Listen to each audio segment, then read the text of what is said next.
नमस्कार, आप देख राष्ट्रीय समाचार। वायु प्रदूषण के प्रति लोगों को जागरूक करने और इसके बढ़ते प्रभाव को कम करने के लिए माननीय सांसदों के लिए गुरुग्राम में 2 दिवसीय क्लीन एयर वर्कशॉप का सफलतापूर्वक आयोजन किया गया। वर्कशॉप की मेजबानी पार्लियामेंट्रियंस ग्रुप फॉर क्लीन एयर द्वारा की गई थी और पीजीसीए के सचिवालय के रूप में कार्यरत स्वानिति इनिशिएटिव द्वारा वर्कशॉप के आयोजन के लिए सभी सुविधाएं प्रदान की गई थी। वर्कशॉप में सभी सांसदों द्वारा compendium on air pollution launch किया गया। माननीय सांसद और पीजीसीए के संयोजक श्री गौरव गोगोई का कहना है कि हम वास्तव में माननीय सांसद सदस्यों को क्लीन एयर वर्कशॉप में एक साथ आने के लिए प्रोत्साहित कर रहे हैं। वायु प्रदूषण का खतरनाक स्तर हमारे देश के लिए एक बढ़ती हुई चिंता का विषय रहा है और अब समय आ गया है कि हम एक साथ मिलकर इस समस्या को दूर करने के लिए काम करें। वर्कशॉप में लोकसभा सांसद और पीजीसीए के संयोजक गौरव गोगोई सहित लोकसभा के कई अन्य सांसद और पीजीसीए के अन्य सदस्य जैसे कि श्री प्रद्युत बोरदोलोई, श्री हसनैन मसूदी, श्री श्याम सिंह यादव, डॉक्टर वीरस्वामी कलानिधि, श्री सुजीत कुमार, श्री जगन्नाथ सरकार, डॉक्टर महुआ माझी, श्री इंद्र हैंग सुब्बा आदि भी मौजूद रहे। आपको बता दें कि वर्कशॉप में सभी माननीय सांसदों ने सक्रिय रूप से भाग लिया और CII शक्ति सस्टेनेबल एनर्जी फाउंडेशन और टेरी के विशिष्ट क्षेत्र के विशेषज्ञों की उपस्थिति में विभिन्न विषयों पर चर्चा के दौरान अपने विचार साझा किए गए। देखिए, हमने आज से 5 साल पहले एक संसदीय गुट का हमने स्थापना की जो सिर्फ वायु प्रदूषण पे ध्यान देता है।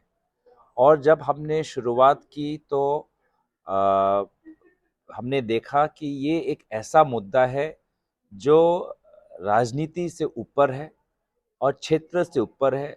और हमने पिछले 2 दिन की कार्यशाला में देखा है कि वायु प्रदूषण सिर्फ दिल्ली की समस्या नहीं है या उत्तर भारत की समस्या नहीं है, ये पूरे देश की समस्या बन चुकी है।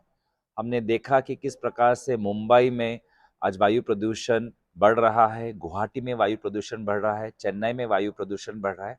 और हमने 2 दिन के कार्यशाला में ये भी सीखा कि हर शहर की और हर क्षेत्र की अपनी अपनी समस्याएं हैं।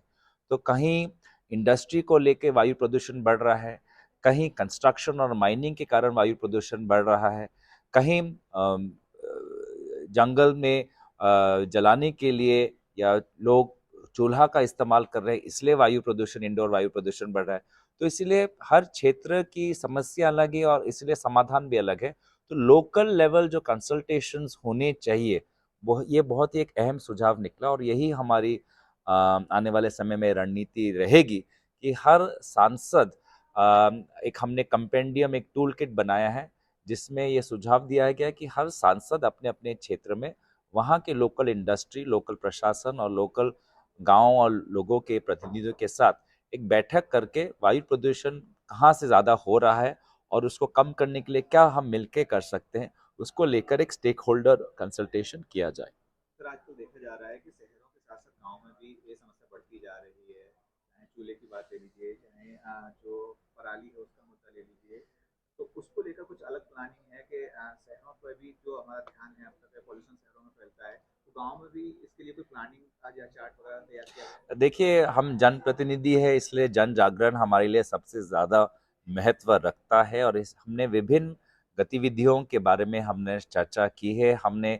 ये भी सुझाव रखा है कि हम अपने अपने गाँवों में ये एक प्रतियोगिता आयोजन करें कि कौन सा गाँव अपने वायु प्रदूषण को कम करने के लिए जनता आगे निकलती है, ताकि अगर जैसे वेस्ट की बात करें तो वेस्ट हम किस प्रकार से कम कर सके ताकि प्लास्टिक को जलाना ना पड़े, ताकि जो हमारा वेस्ट जो है उसको हम सेग्रीगेट करें।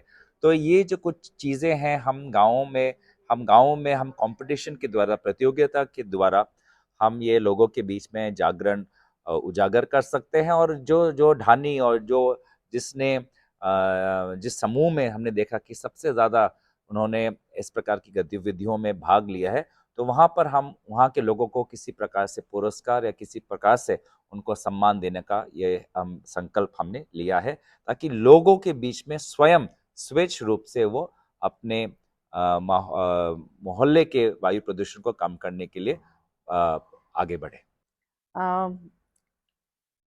I think it is a big challenge और इसमें सिर्फ सरकार कुछ नहीं कर सकती है, इसमें सिविल सोसाइटी के लोगों को आना पड़ेगा, जितने भी स्टेक होल्डर्स हैं उन्हें आना पड़ेगा, एनजीओज भी इसमें काम करें।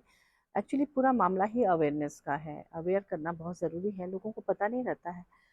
मैं झारखंड से आती हूँ, वहाँ कोल बेल्ट वगैरह है। आप देखेंगे कि वहाँ पे जो माइंस हैं उस एरिया में जो पत्थरों से कोयले निकाल के रखे जाते हैं, जिससे जिसे जलाने पर बहुत ज़्यादा पॉल्यूशन होता है, उनको जो लोकल लोग होते हैं उनको अपने घर ले जाते हैं, घर के सामने इकट्ठा करके उसे पहले जलाते हैं, जला के कुकिंग के लायक बनाते हैं, उसके बाद उसको यूज़ करते हैं।